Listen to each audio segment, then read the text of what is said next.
everyone, I'm Rachel Poli with Ari Meghlen, and we're your hosts for the MerryWriter podcast. We're on episode 50. Yay! 50 whole episodes of the MerryWriter podcast. That's amazing. And to mark this milestone, we are doing an origin story, with this week's question being, how did the MerryWriter start? Before we begin, don't forget to subscribe to the podcast wherever you're listening so you never miss a show. And if you enjoyed this episode, please give it a like and share it around with your friends. The more the merrier. So before the MerryWriter was a thing on Twitter, I struggled to be active on that social media platform. I didn't really know what to post, and I had seen many people play hashtag games before, but I was too nervous to participate in any of them.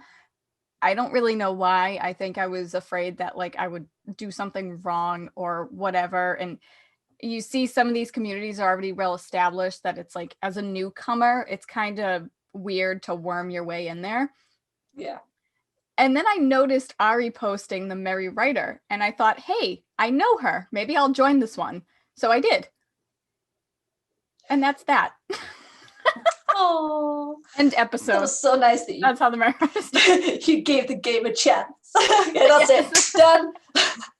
I suppose that means I need to take up the story next to explain why the hell I started the MerryWriter. Yep.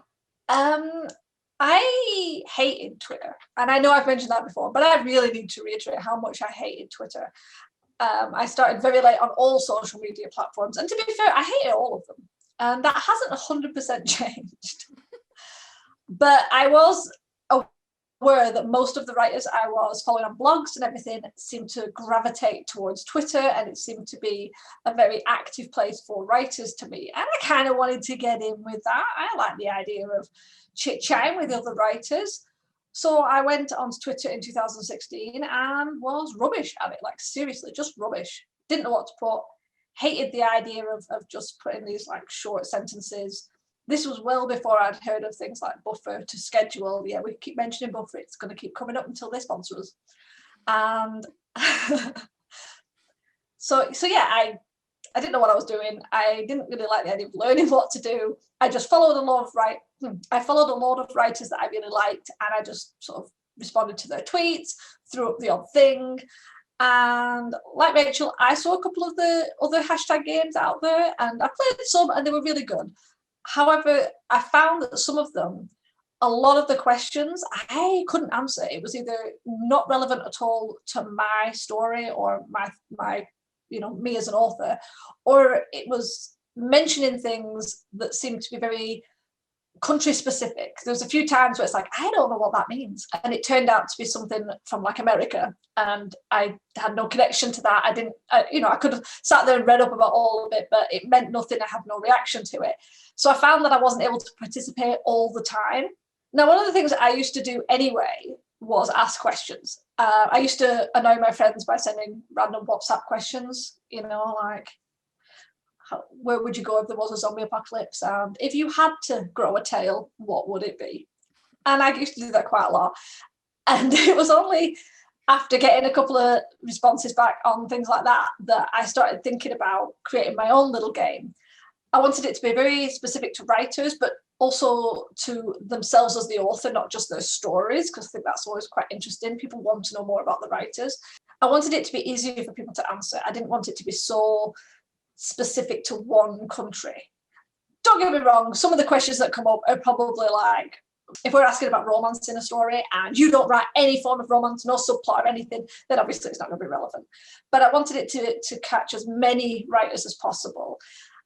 And as I said, I wanted it to bring in authors about themselves, because I really do think that that's important, that people need to talk about themselves as authors. So that's kind of where it kind of came from. And then I just kind of tried my hand, and honestly expected nobody to play because I had barely any followers and I didn't know how anyone was going to find it. And then it blew up. But, it's funny because I see all these things on Twitter, and I saw these hashtag games, but I was too afraid to respond. And you do bring up a good point, because there were some questions that I couldn't answer. And in my mind, I thought you were supposed to participate every single day. And I was like, well, if I skip a question or two, then, I can't participate. And there's a lot of things that you can do on Twitter, and there's such a huge writing community, and it's wonderful, but it is so overwhelming. And you said that you would follow a lot of writers and you would respond to them, to whatever their tweets were and stuff like that. I didn't even do that because I had no idea what to say to them. I felt like I had nothing of value to respond with. So that's why I was looking at hashtag games, because I was like, all right, well, the conversation has already been started for me.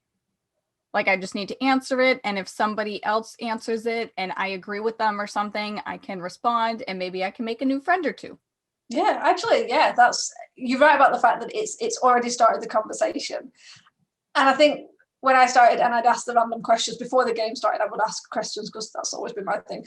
Sometimes people would respond and sometimes they wouldn't. But I think when it became a game and you knew that other people were responding, it was easier.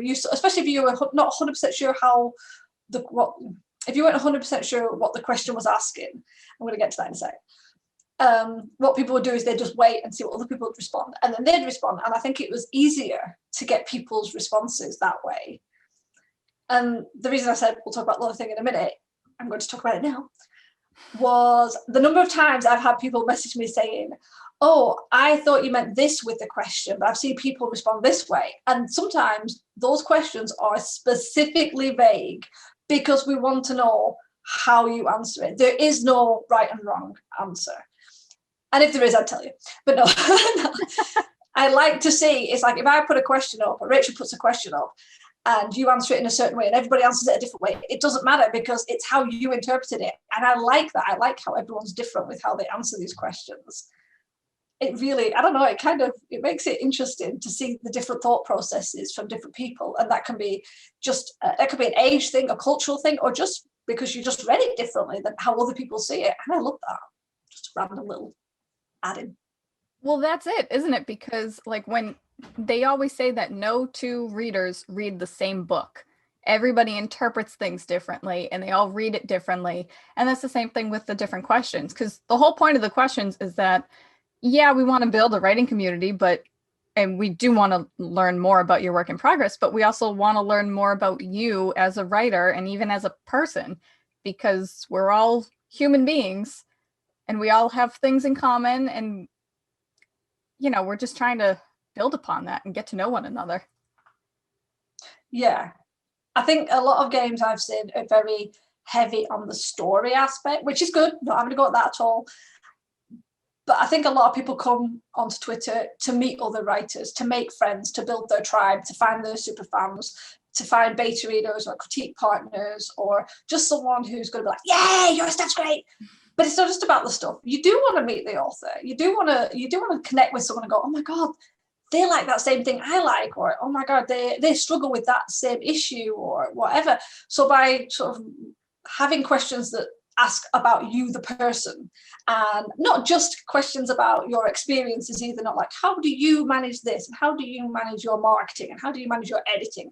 We throw in the odd questions of, other things like, what's your guilty pleasure? And when was the last place you drove to? It's all random, but at the same time, it's little breadcrumbs that you're leaving for other people to find who might go, oh, excellent.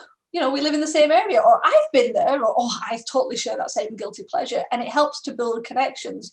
I don't think there's any point in just sharing novel stuff 100%. Because, someone might go, wow, your story sounds great. And that has happened so much with this game. The number of people I have marked down as I'm definitely waiting for their book to come out. It's great.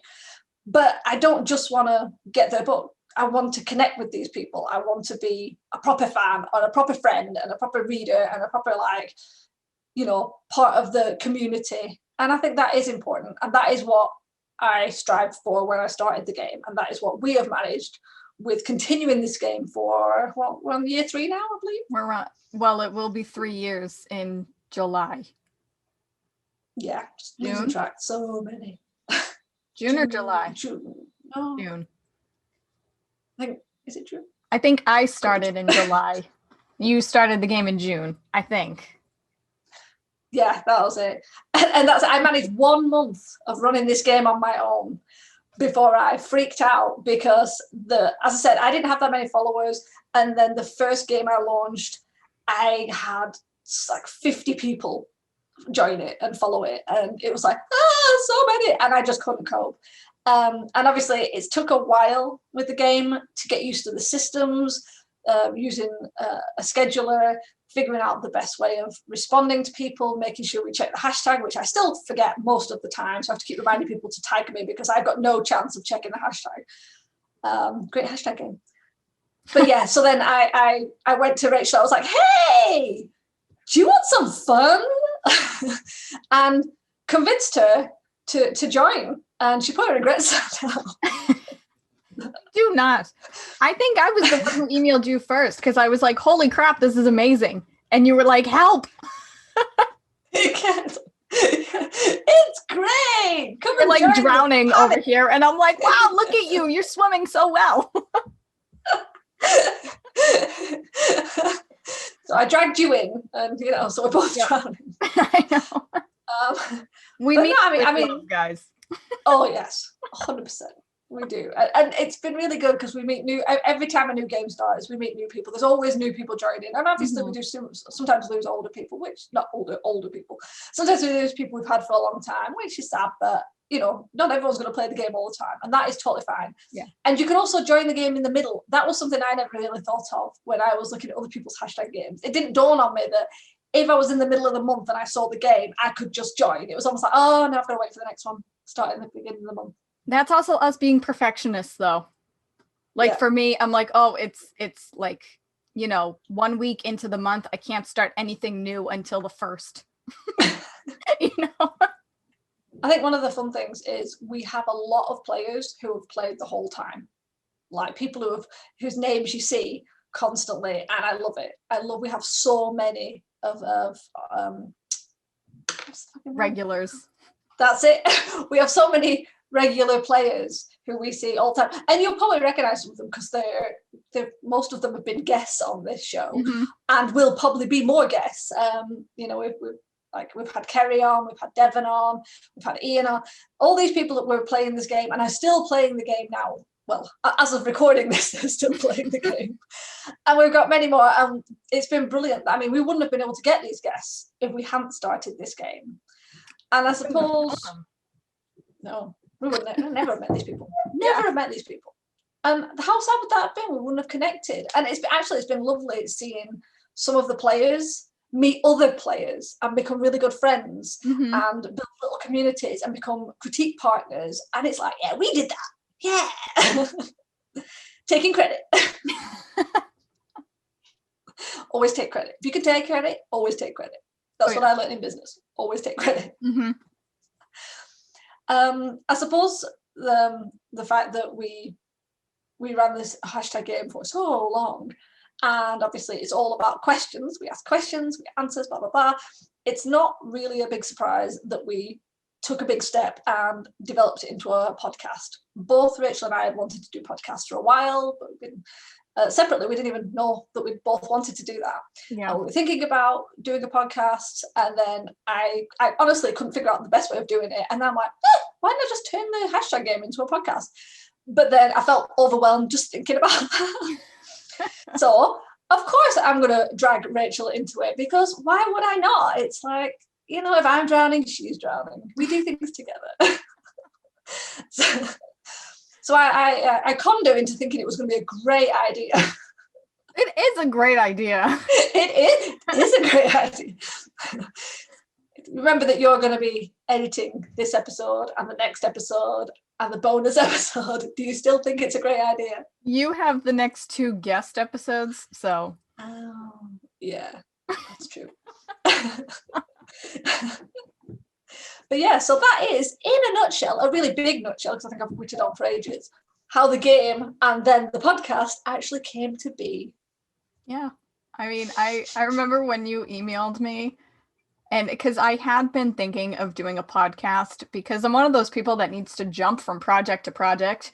And I had been thinking about doing a podcast, but I didn't know what the podcast would be about.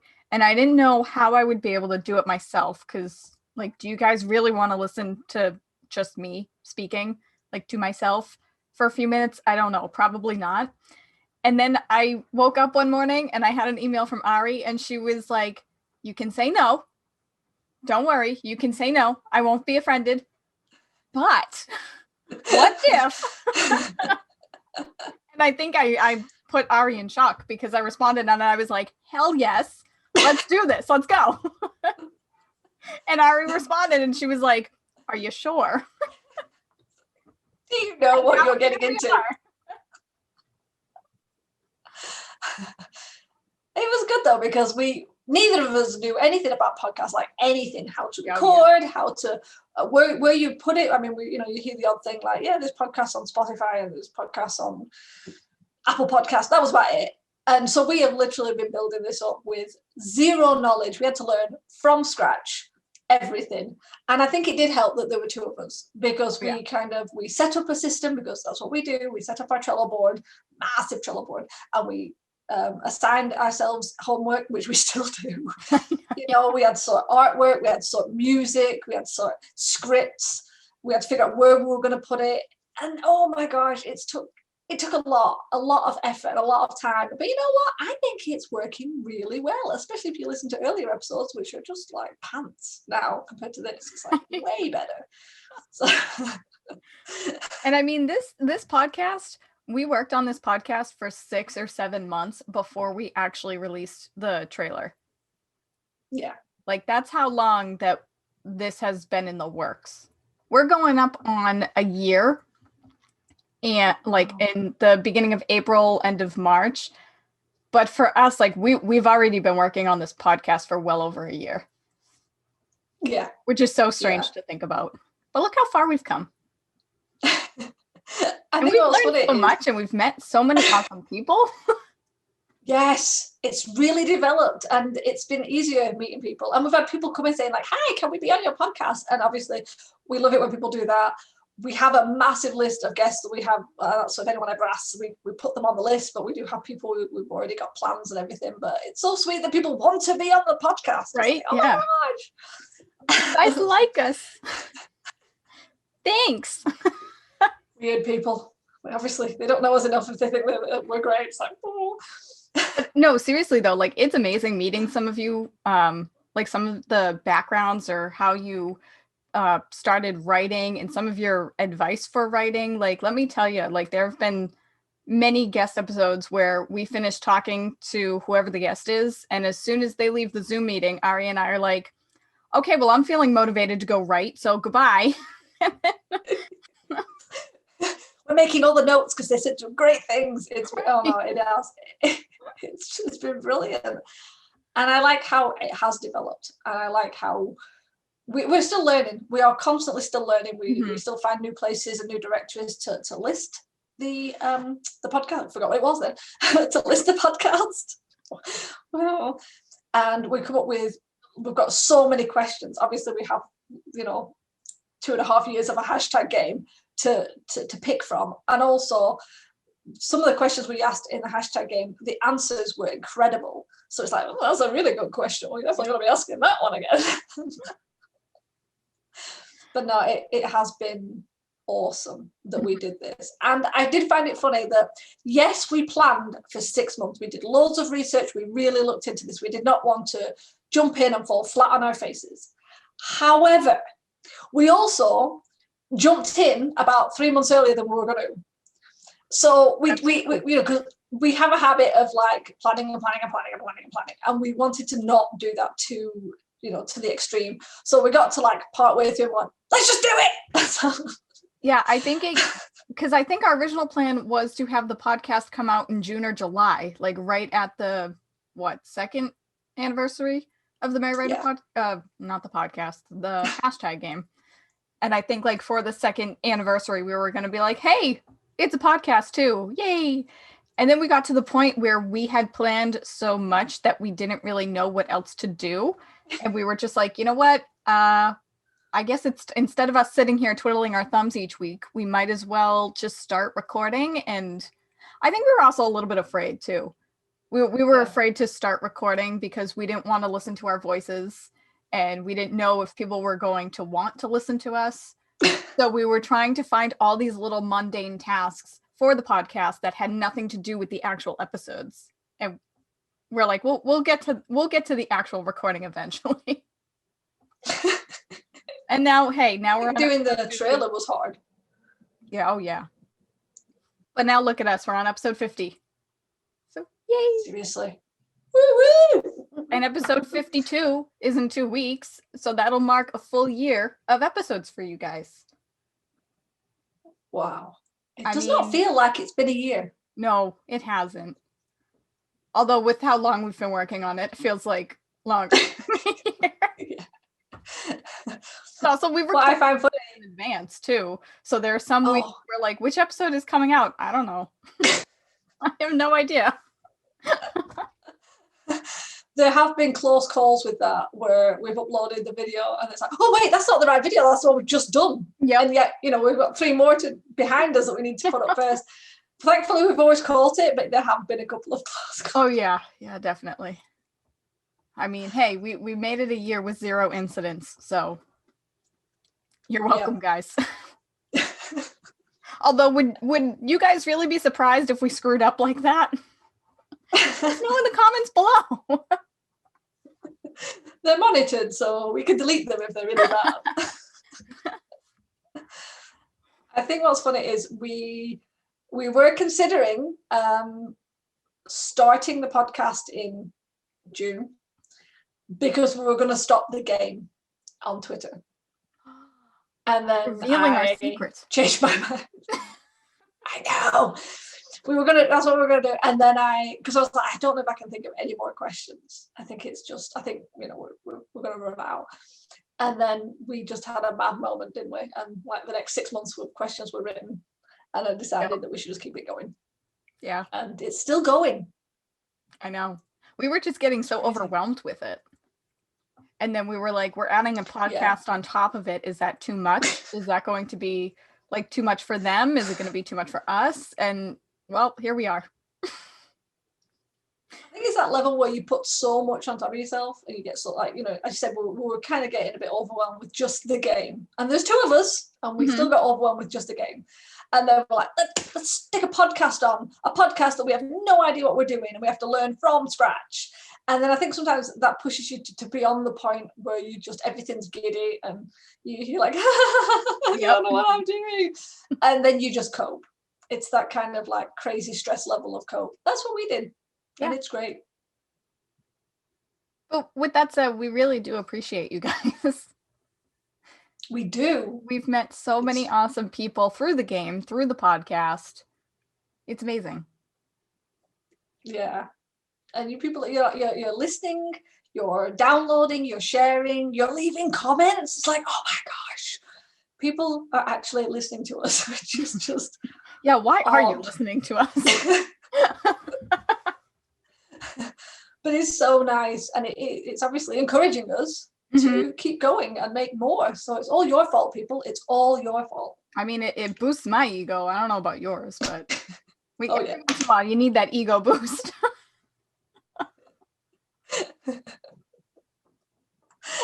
Now, if only that ego boost would help me finish my books. You're busy doing a podcast. Time for writing. We talk about writing, we just don't do it anymore. I know. Podcasters. Guys, we're too busy for that now, okay? Seriously. Well, there you guys have it. That's how the Merry Writer started. That's how the Merry Writer podcast started. You're stuck with us.